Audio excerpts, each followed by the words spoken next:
Glória a Deus. Meus irmãos, com alegria eu vos saúdo com a paz do Senhor.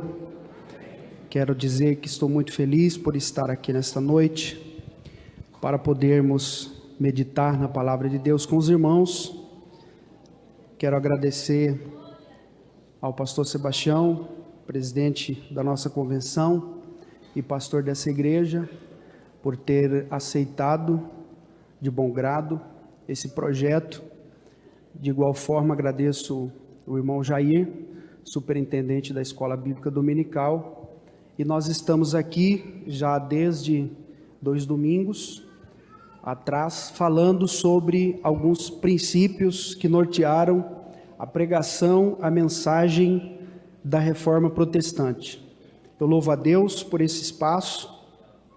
Nós não podemos de maneira nenhuma deixar de falar e meditar sobre esse tão grande e importante movimento que aconteceu no século XVI. Quero tomar aqui 2 textos bíblicos para lermos, para embasamento daquilo que iremos falar nesta noite. O primeiro deles, Atos dos Apóstolos, capítulo 4. Nós vamos ler 2 versículos, que é o versículo 11 e o versículo 12. Se você puder abrir a sua Bíblia, faça. Atos dos Apóstolos, capítulo 4, versículo 11 e 12.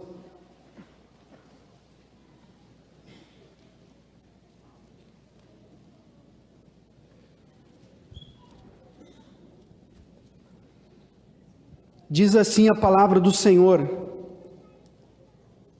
Atos capítulo 4, versículo 11 e 12. Ele é a pedra que foi rejeitada por vós, os edificadores. Aqui Paulo se refere aos judeus, a qual foi posta por cabeça de esquina. E em nenhum outro há salvação, porque também debaixo do céu nenhum outro nome há dado entre os homens, pelo qual devamos ser salvos. Ainda um pouco adiante, carta de Paulo aos Romanos, capítulo 1, vamos ler o versículo 16 e 17.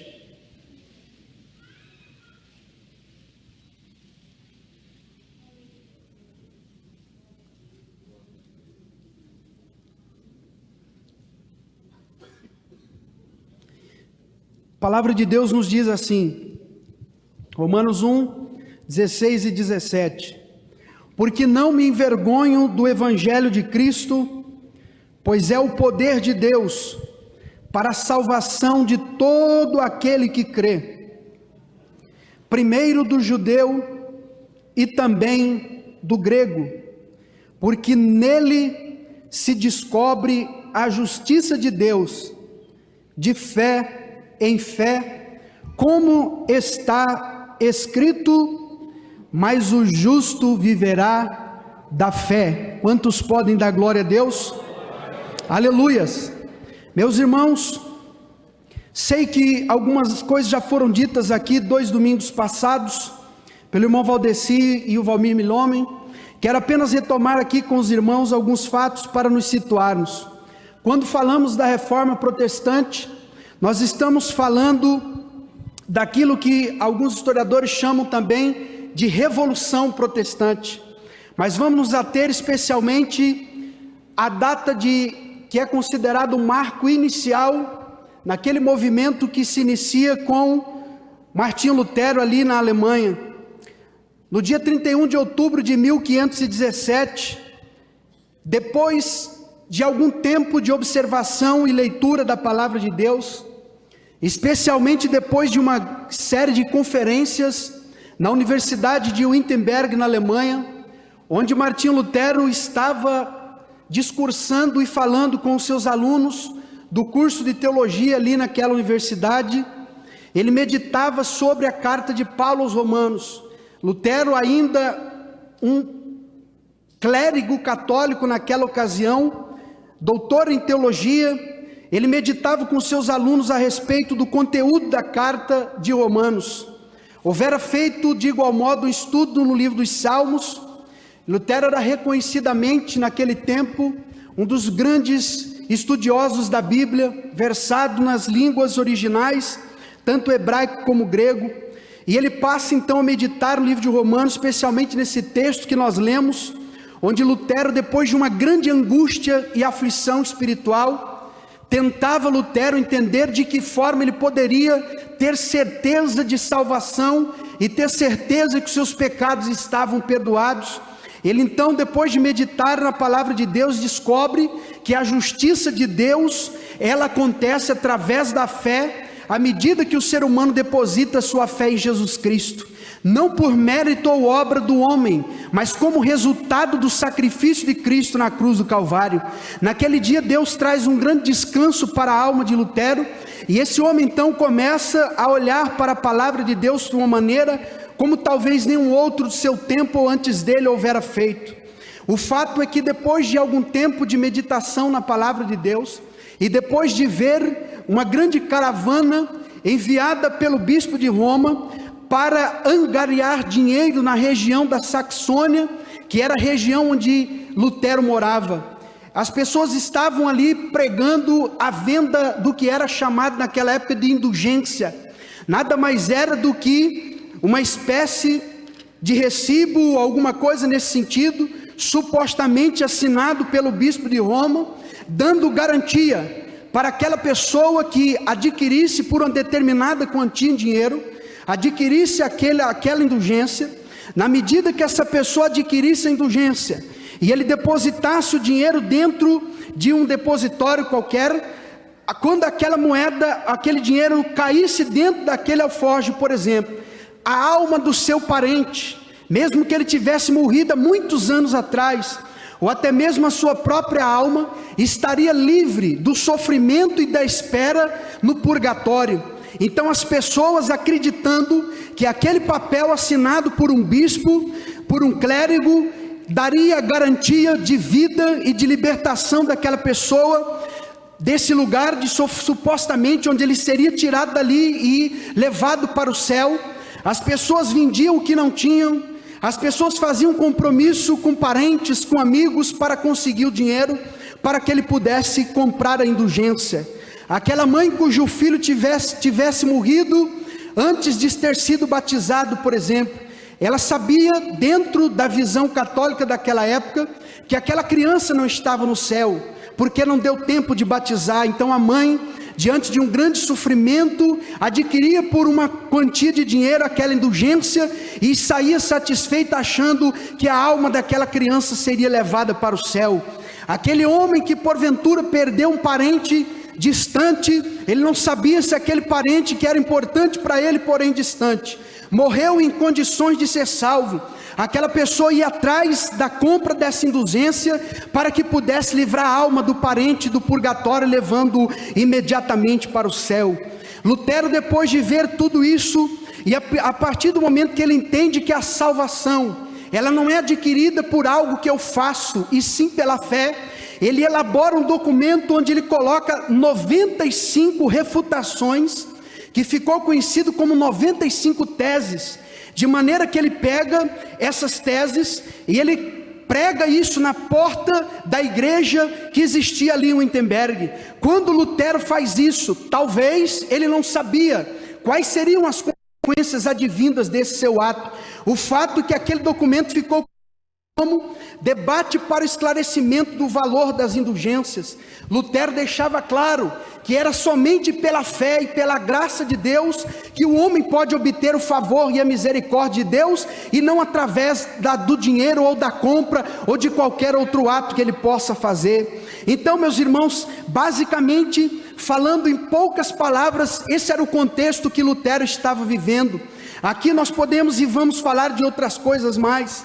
Então, quando nós falamos de reforma, o entendimento dessa palavra, dentro do contexto do século XVI, faz uma referência a uma rejeição de novidades que eram graves distorções da verdade cristã, que passaram a ser consideradas verdades em séculos recentes àquele que Lutero e os demais reformadores estavam vivendo.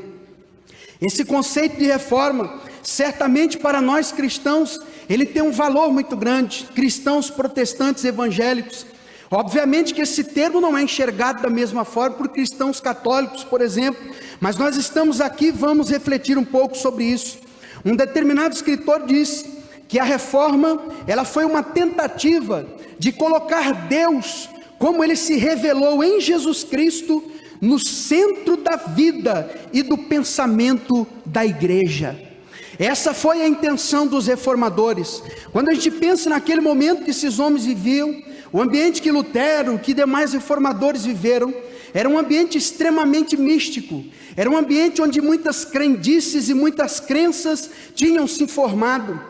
Para que os irmãos tenham uma ideia do que acontecia naqueles dias, eu li uma certa vez que um homem muito rico, ele pensava muito na sua vida depois da morte, e querendo aquele homem garantir a sua vida eterna, ele então tirou um pedaço da sua fazenda, da sua propriedade, chamou um padre para benzer o lugar, para que aquele lugar fosse então considerado sagrado, porque na mentalidade católica medieval, a pessoa tinha que ser enterrada num lugar sagrado.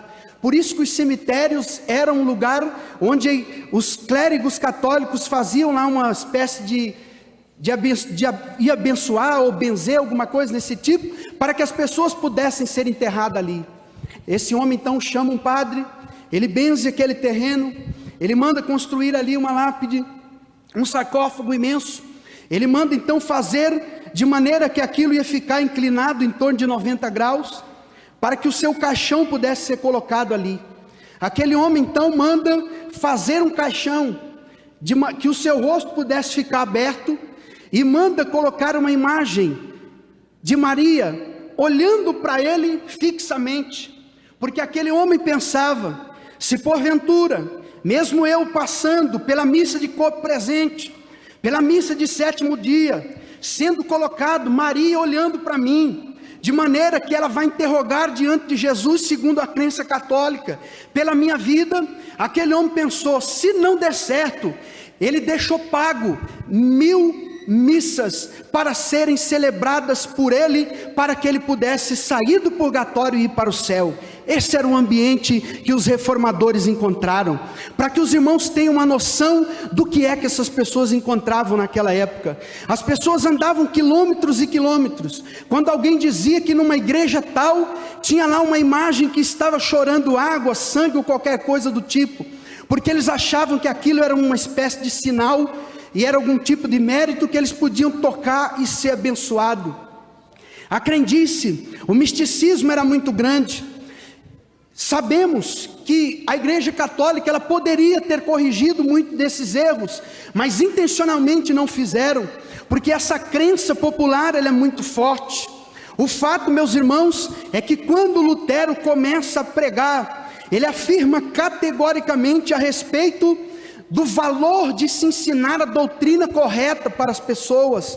Lutero diz as seguintes palavras: eu não estou preocupado com a vida, mas com as doutrinas.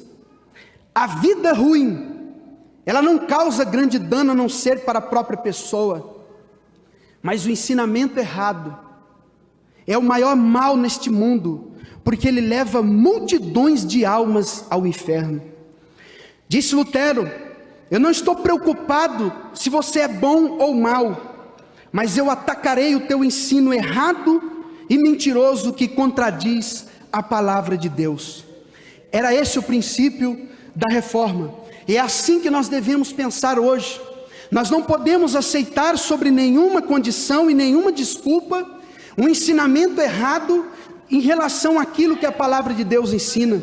Já foi dito aqui sobre o princípio do sola escritura, porque a Bíblia é a nossa regra de fé e prática. Se a palavra de Deus ensina, nós devemos ser orientados por ela. Se a palavra de Deus não ensina, eu tenho que julgar esse ensino de acordo com a palavra de Deus. Se alguém tem uma visão sobre alguma coisa, sabe qual é a medição, sabe qual é a medida, o cânon que vai dizer se essa visão é de Deus ou não? É a palavra de Deus. Se você tem um sentimento, uma vontade de fazer o bem para a igreja e acha que o que você vai falar ou ensinar tem que ser seguido, submeta isso à palavra de Deus, porque ela é a nossa regra de fé e prática. Por isso Lutero disse: atacarei o seu ensino venenoso, porque uma doutrina, um ensinamento errado, ele não leva a pessoa que está ensinando errado, ele leva multidões ao inferno. E quando a gente pensa, por exemplo, na influência desse grande movimento que aconteceu, ele começa na Inglaterra, da Inglaterra ele vai se espalhar por praticamente toda a Europa. A herança que nós temos da reforma europeia é principalmente luterana, reformada e anglicana. O que seria exatamente isso? A igreja da Alemanha, a igreja evangélica da Alemanha, ela alcança partes da Holanda, da Suécia, Dinamarca e Noruega. Nesse alcance de influência, forma-se então depois o que ficou conhecido como igreja luterana. A igreja reformada, ela, principalmente na Suíça, com Zwinglio e também com Calvino, alcançou a Suíça, França, Holanda, Alemanha, Hungria, Polônia, Inglaterra, Escócia e posteriormente os Estados Unidos da América, através dos puritanos que saíram da Inglaterra e foram para o que eles chamavam de Nova Inglaterra, que era os Estados Unidos posteriormente. Esses puritanos ingleses, eles então vão para os Estados Unidos, começam a pregar o evangelho e vai formar a maioria das igrejas reformadas que ali existem.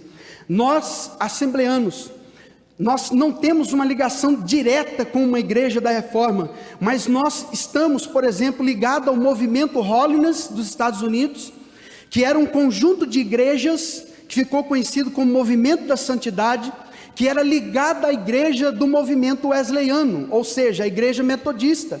Ocorre que a igreja metodista, ela tem a sua origem na igreja anglicana inglesa, uma vez que John Wesley, ele houvera sido anglicano e depois formou o seu próprio movimento cristão ali na Inglaterra.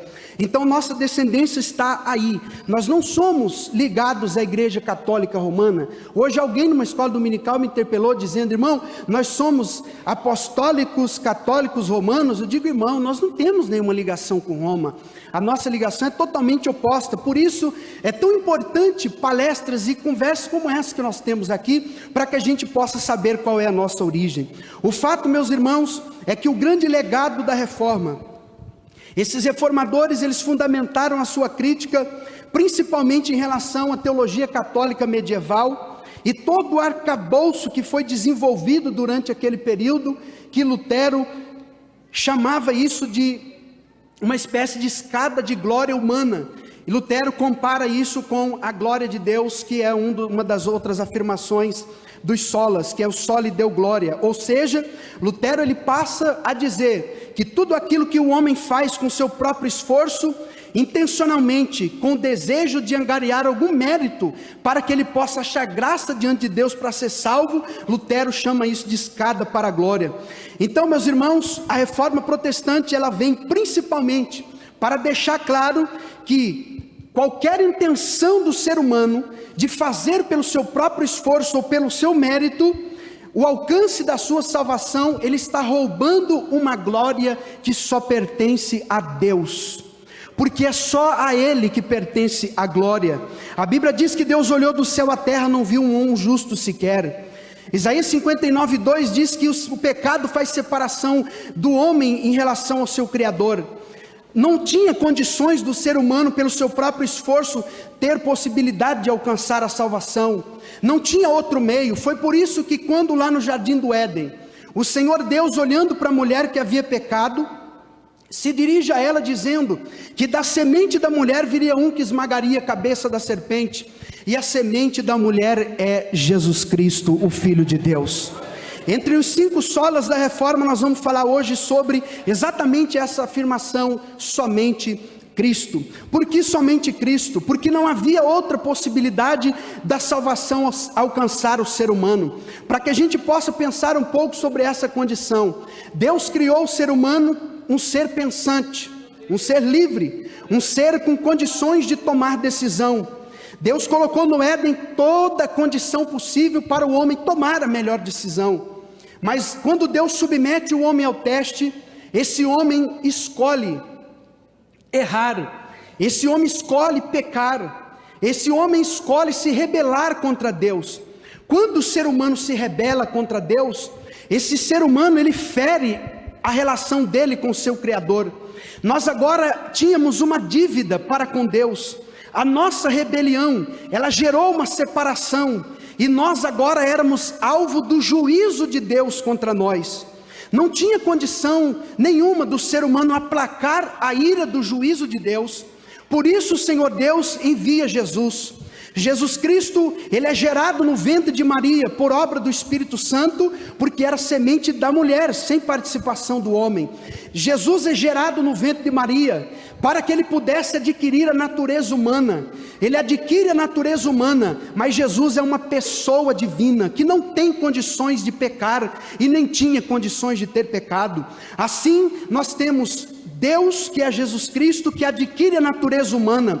Por que Jesus tinha que adquirir a natureza humana? Porque quem pecou contra Deus foi o ser humano. Paulo, quando escreveu Romanos capítulo 5, verso 12 em diante, ele diz: por um homem entrou o pecado no mundo, mas também por um homem entrou a salvação, Jesus Cristo homem. Você pode adorar o nome de Jesus. Então, Jesus tinha que ser ser humano. Resumindo a conversa é isso. Por isso Jesus precisava nascer do ventre de Maria. Geralmente na escola de teologia eu costumo brincar com os alunos, quando trato dessa disciplina, dizendo: Deus tinha outra forma de salvar o homem, se não fosse da forma como tudo aconteceu. Geralmente há um silêncio, e eu ouço sempre corriqueiramente alguém dizer: não, Deus pode fazer qualquer coisa, Deus é soberano. É claro que Deus é soberano, mas ele já decidiu como é que ele ia fazer.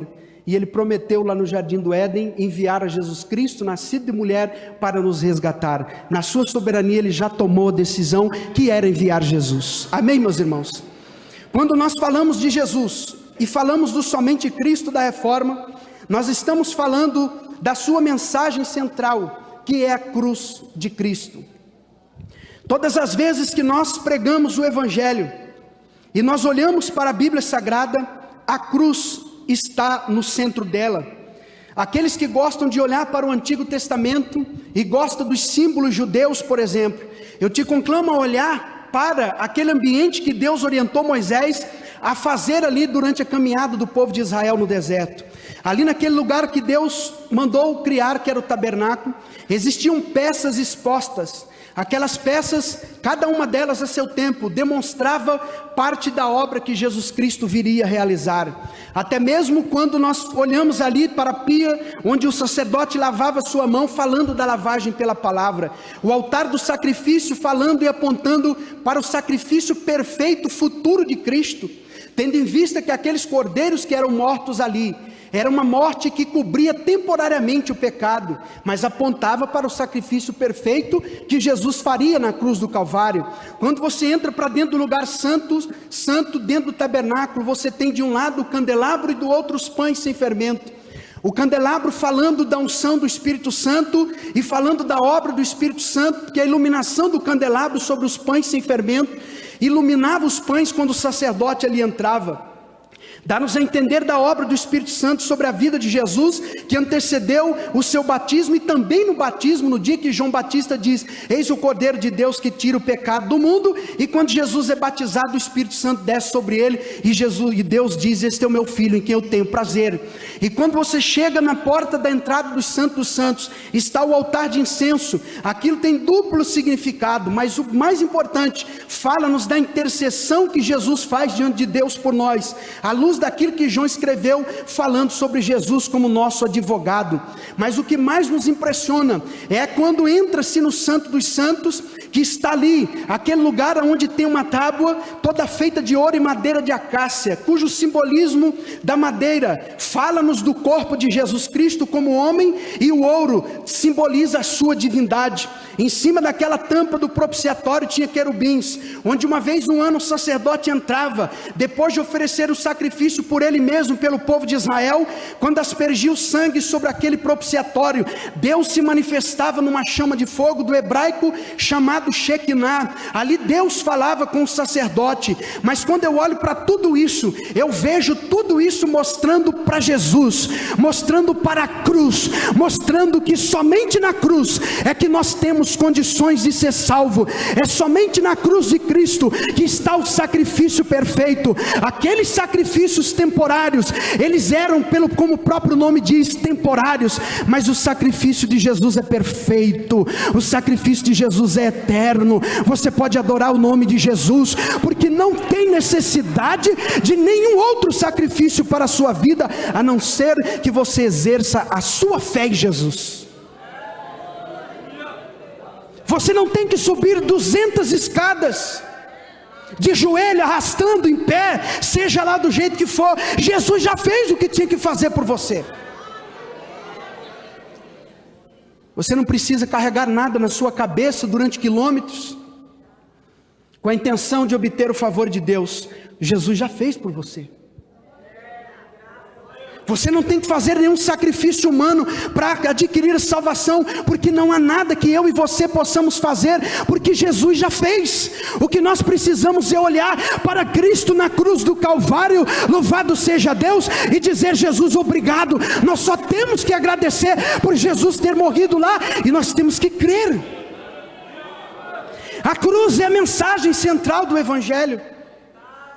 A cruz deveria ser a mensagem central da maioria de nossas pregações, porque quando eu olho para a cruz de Cristo, eu vejo o quanto eu sou insignificante. Ou quando eu olho para a cruz de Cristo, eu vejo como sou miserável. Quando eu olho para a cruz de Cristo, eu vejo o mal que eu fiz. Quando eu olho para a cruz de Cristo, eu vejo o quanto eu fui rebelde. Mas quando eu olho para a cruz, eu vejo o quanto Deus me ama, o quanto não sou merecedor desse amor, o quanto Deus fez por mim.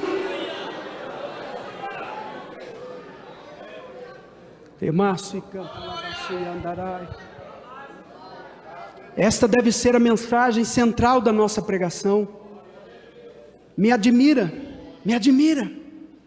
quando tantos homens de Deus, em tantas igrejas espalhadas por aí, eles levam 40, 50, 60 minutos falando de si mesmo, do que faz, do que deixa de fazer, da pregação que fez não sei aonde, de tanta coisa que fez isso e fez aquilo outro, mas não fala da cruz, não fala do Evangelho, não diz que o homem é pecador. Estamos perdendo o nosso tempo. Tantas reuniões que fazemos, mas qual é o objetivo disso? Nós temos que alertar o ser humano que ele é pecador, que se ele não se arrepender ele vai ser condenado, mas que existe salvação, e a salvação é Jesus Cristo, o Filho de Deus. É somente através de Jesus. Não tem outro caminho, não tem outra fórmula. Eu, quando era muito criança ainda, sou a 4ª geração de crentes assembleanos. Minha bisavó, avó, mãe, minha mãe que está aqui, eu, desde criança a mensagem que eu ouvia na igreja era essa: a mensagem de Cristo, do arrependimento, da salvação. Eu sempre brinco com um presbítero que tinha na minha igreja, um senhor já de avançada idade.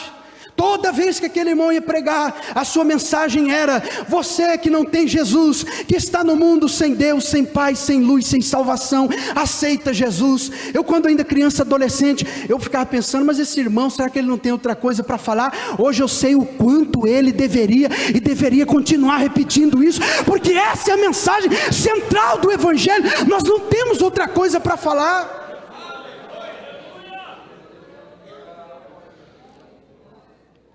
Eu não tenho tanta idade assim, mas eu ainda sou do tempo em que os nossos cultos, quando a gente saía na rua com um carro de som para anunciar e convidar as pessoas, nós não convidávamos ninguém para receber bênção na igreja.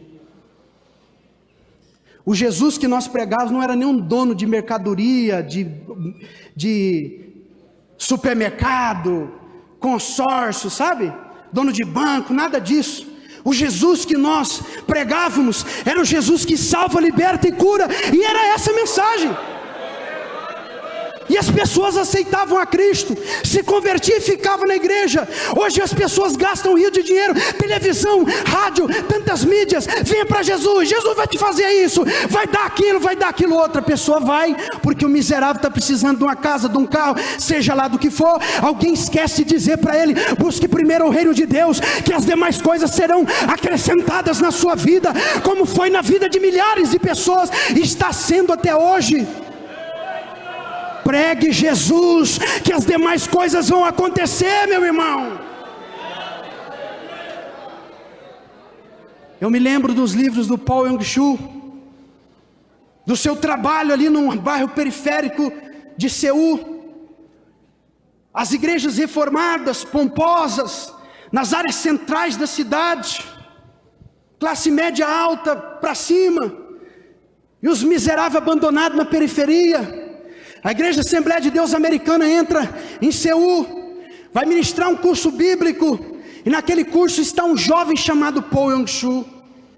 Esse rapaz aceita a mensagem do evangelho pentecostal, e ele começa a pregar, e a pregação é muito simples: Jesus salva, Jesus salva, você é pecador, você precisa aceitar Jesus. Na periferia, nos bairros pobres, equivalente às nossas favelas aqui no Brasil. Sabe o que aconteceu, meus irmãos? Em menos de 10 anos, milhares de pessoas aceitaram aquela mensagem de esperança, de salvação, de libertação, de novidade de vida. Porque quando você prega Jesus, você prega libertação, você prega novidade de vida. Qualquer coisa fora disso não tem nada a ver com a palavra de Deus. É merchandising, é comércio, e um dia você vai dar conta diante de Deus por essa mensagem. Porque Deus não nos enviou lá em Mateus 16:15 para pregar um evangelho que traga coisas materiais para esse mundo, mas para dizer para o pecador: arrependei-vos, porque é chegado a vós o reino de Deus.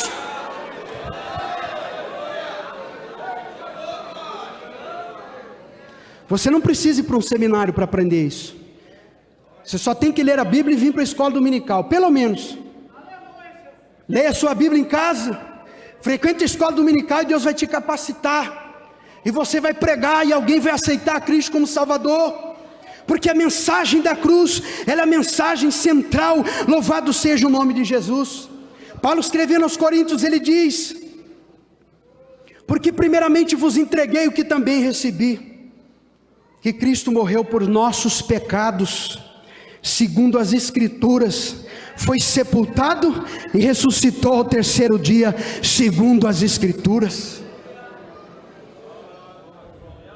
Paulo ainda escreve a Timóteo dizendo: porque há um só Deus e um só mediador entre Deus e os homens, Jesus Cristo homem, o qual se deu a si mesmo em preço de redenção por todos, para servir de testemunho ao seu tempo. Irmãos, imagina o que é Jesus Cristo ali na cruz do Calvário, naquele momento da crucificação, quando o Senhor Jesus Cristo diz: Deus meu, por que me desamparaste? Naquele momento o pecado de toda a humanidade estava sobre Jesus, a ira de Deus foi derramada sobre Jesus ali, naquele instante o pecado de todos estava sobre Jesus. Você não tem que fazer mais nada a não ser crer. Não há qualquer sacrifício que você possa fazer. Se você não entendeu isso ainda, corrija hoje, a partir de hoje, e apenas glorifique e adore o nome de Jesus, porque é isso que nós temos que fazer. Todas as vezes que nós estamos para vir para a igreja, sabe qual é o sentimento que tem que estar no nosso coração? É aquele sentimento de gratidão, aquele sentimento de glorificar a Deus e dizer: hoje eu vou lá mais uma vez adorar Jesus, vou agradecer a Ele mais uma vez por tudo que Ele fez por mim, vou louvar o nome do Senhor pela sua misericórdia, pela minha vida, porque se Jesus Cristo não tivesse morrido na cruz do Calvário, nós não estaríamos aqui para adorar o seu nome. Lutero, num de seus célebres debates, ele apresenta um negócio que ficou muito conhecido na época e muito interessante a gente falar sobre isso. Lutero, ele faz uma diferenciação entre teologia da cruz e teologia da glória. O que Lutero queria dizer com isso? Quando Lutero fala de teologia da glória, ele diz que a igreja medieval, ela construiu uma espécie de escada para chegar até Deus, por meio da sua própria força e da sua glória terrena. Começava pelo tamanho das igrejas, aquelas coisas monumentais, estilo gótico, que era para impressionar as pessoas quando entrava lá dentro, como se o ser humano tivesse que sentir medo de Deus, tem que sentir temor de Deus, porque é pelo temor que a criatura se arrepende. Mas ainda se desenvolveu naquele período medieval as penitências. E essas penitências eram consideradas pelos teólogos medievais uma forma das pessoas conseguir ter ou chegar até Deus tocando nas relíquias e praticando penitência. Então, por exemplo, alguém passava e dizia para um nobre muito rico: em determinado lugar alguém está com um pedaço da cruz de Cristo. Aquela pessoa pegava alguém e mandava lá: pergunta saber quanto que é e traga esse pedaço da cruz de Cristo para cá. O outro chegava e dizia: em tal lugar tem um pedaço do manto que foi usado por Paulo. Alguém ia lá e trazia aquele farrapo e colocava ali aquela quinquilharia velha, era dente de santo não sei das quantas, era um manto não sei de quem, era a imagem de não sei quem que foi encontrado em tal lugar, e quem mais tivesse relíquia era considerado uma pessoa que tinha maior fortuna e a maior condição de que a sua vida não ia passar pelo purgatório e ia direto diante de Deus. Essa era a situação. Lutero diz, e chama isso de teologia da glória. É o esforço do ser humano, ele quer dizer glória humana, obviamente. É o esforço do ser humano em que as pessoas chegavam, tocavam naquelas coisas, beijavam, eles compravam aquilo, principalmente as indulgências. Ao contrário, Lutero diz, a teologia da cruz, ela expõe o Cristo crucificado, que levou sobre si os nossos pecados e as nossas feridas, e somente Cristo é digno de ser buscado, tocado e crido. Você pode dar glória a Deus? É pela fé. Exercite a tua fé em Jesus. O dia que Jesus morreu, o véu do templo se rasgou de cima a baixo. Sabe por que o véu do templo se rasgou, meus irmãos? Porque toda aquela coisa, aquela simbologia apontava para Jesus. Jesus já veio. O sacerdote tinha que passar por todo um ritual para entrar no Santo dos Santos. Jesus rasgou o véu. Sabe o que Jesus está dizendo para mim e para você? Pela fé eu te levo na presença do Pai. Apenas creia em mim. Louvado seja o nome de Jesus. Jesus está dizendo para você: você não tem que beijar, você não tem que tocar, você não tem que pagar mais nada, porque o preço eu já paguei, está livre o caminho, apenas creia e chegue em Deus.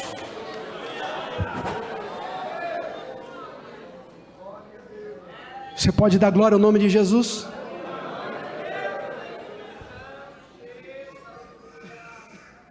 Lutero falava de 3 escadas e eu vou aqui indo para um resumo. A primeira escada que Lutero dizia que era a tentativa do ser humano de chegar a Deus através do seu próprio conhecimento. A segunda é através das boas obras. Tantas boas obras. E quando isso é feito pelo ser humano, mesmo nós cristãos hoje conhecedores da palavra de Deus, as nossas obras precisam ser um ato de fé. Nós fazemos boas obras porque nós somos salvos, não porque isso vai contribuir para a nossa salvação. Amém, meus irmãos? A terceira escada que Lutero denunciou era que no período medieval, ele chama isso de caminho místico. No período medieval, principalmente os sacerdotes, clérigos, as pessoas mais devotas, eles constantemente flagelavam o seu próprio corpo, infligindo sobre a sua carne com chicotes. A ponta desses chicotes geralmente tinha um pedaço de ferro, de osso ou qualquer coisa assim, e a pessoa ia infligindo a sua própria carne, horas, até desmaiar, porque eles achavam que fazendo aquilo, eles iriam aplacar a ira de Deus naqueles momentos de peste, de doenças ou de guerras, por exemplo. Essas escadas, elas foram e são tentativas do ser humano se aproximar de Deus com o seu próprio esforço, com o seu próprio mérito, como se o ser humano tivesse capacidade de chegar até Deus, ou de conhecer o seu poder através do seu esforço idolátrico.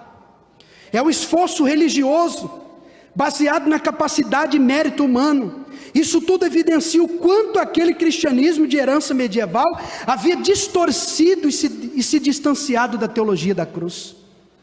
Quanto mais as pessoas se apegavam nessas coisas, mais distante da cruz de Cristo elas estavam. Essas escadas hoje elas estão por aí, de diversas outras formas.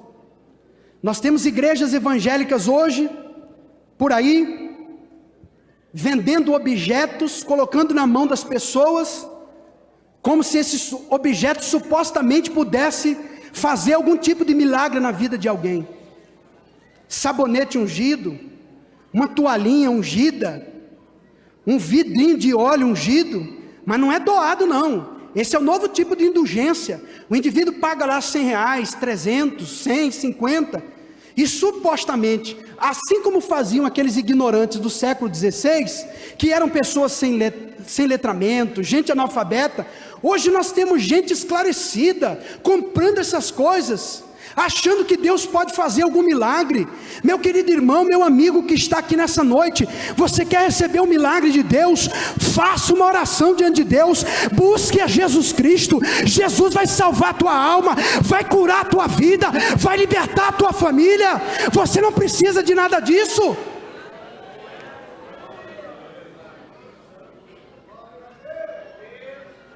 A nossa verdadeira pregação, ela deve ser a pregação que mostra Jesus Cristo.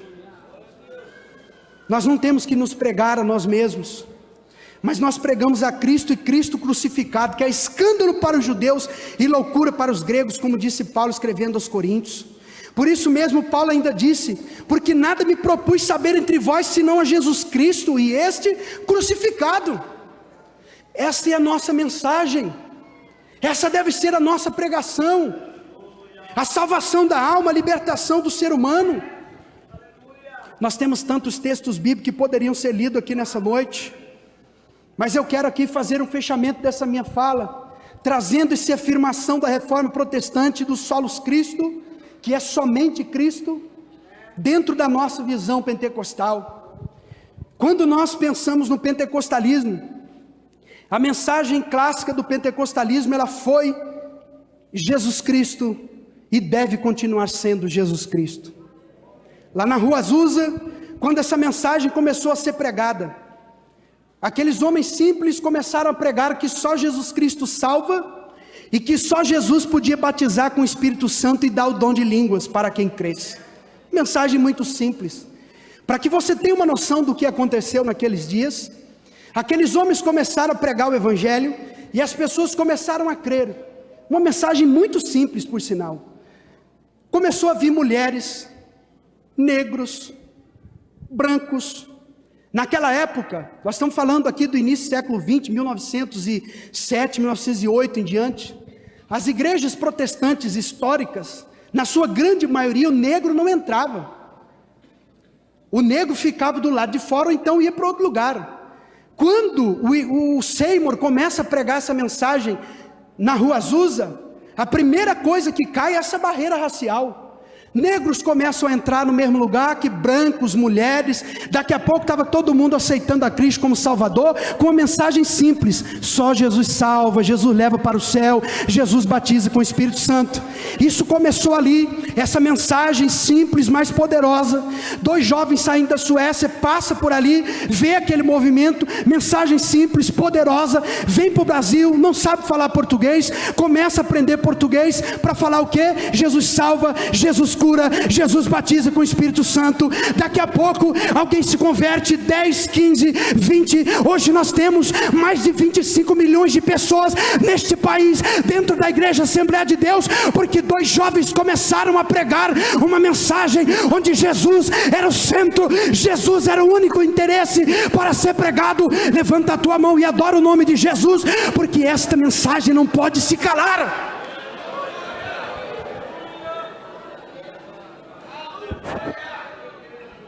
Eu confesso que me dói na alma quando eu vejo jovens iniciando a sua vida de ministério, de pregação, copiando esses infelizes que estão pregando um evangelho distorcido. Pelo amor de Deus, pastores, evangelistas, obreiros, professores de escola dominical, corrijam esses jovens, oriente eles. A mensagem é simples: é Jesus, é Jesus, é Jesus e mais nada.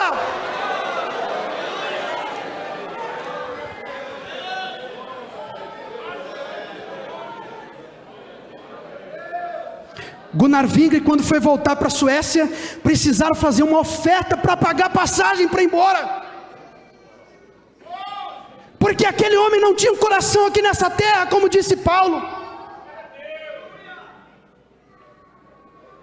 Hoje eu vejo uma quantidade de pastores arrogantes, prepotentes, assumindo a plataforma de uma igreja, um púlpito, para descarregar, para vomitar essas coisas todas, esse evangelho falsificado, misturado com marketing de consumo. Nós não aceitamos isso. O evangelho de Cristo é simples, a palavra de Deus é para transformar, para mudar a vida do homem.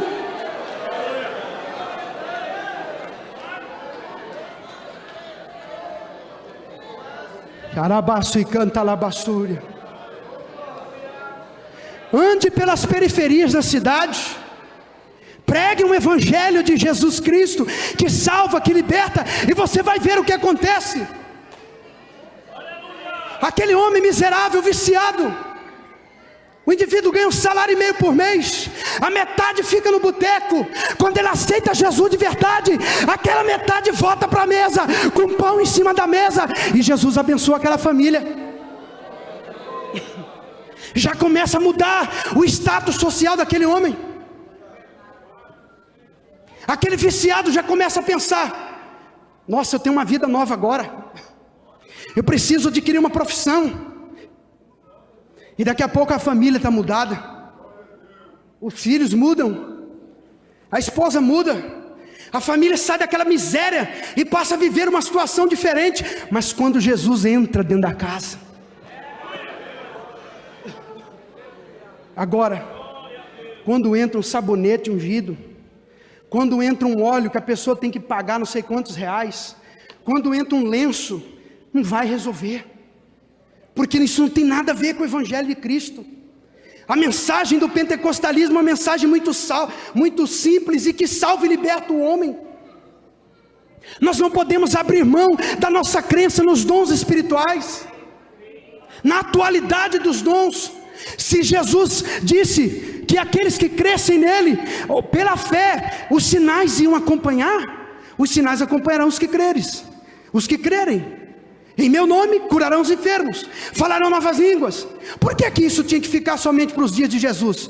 Jesus disse: aquele que crê, eu creio, você crê, dê glória ao nome de Jesus, então o milagre é para hoje. Nós temos que continuar a pregar esse evangelho simples, esse evangelho claro, onde Jesus é o centro. Louvado seja o nome do Senhor. Nenhuma outra coisa pode tomar o centro da nossa palavra e da nossa mensagem. Quando for pregar, pregue Jesus, pregue a cruz, e a sua mensagem sempre será atual, sempre será libertadora e sempre será transformadora, porque assim como na reforma, somente Cristo, somente Cristo, somente Cristo, somente Cristo. E você pode adorar o nome de Jesus e ir para sua casa dando glória a Deus, porque esse Cristo libertou e transformou a sua vida. Adore por um instante, adore por um instante, adore o nome de Jesus. Diga: Senhor, eu te agradeço, obrigado Jesus, obrigado, obrigado, louvado seja o nome do Senhor.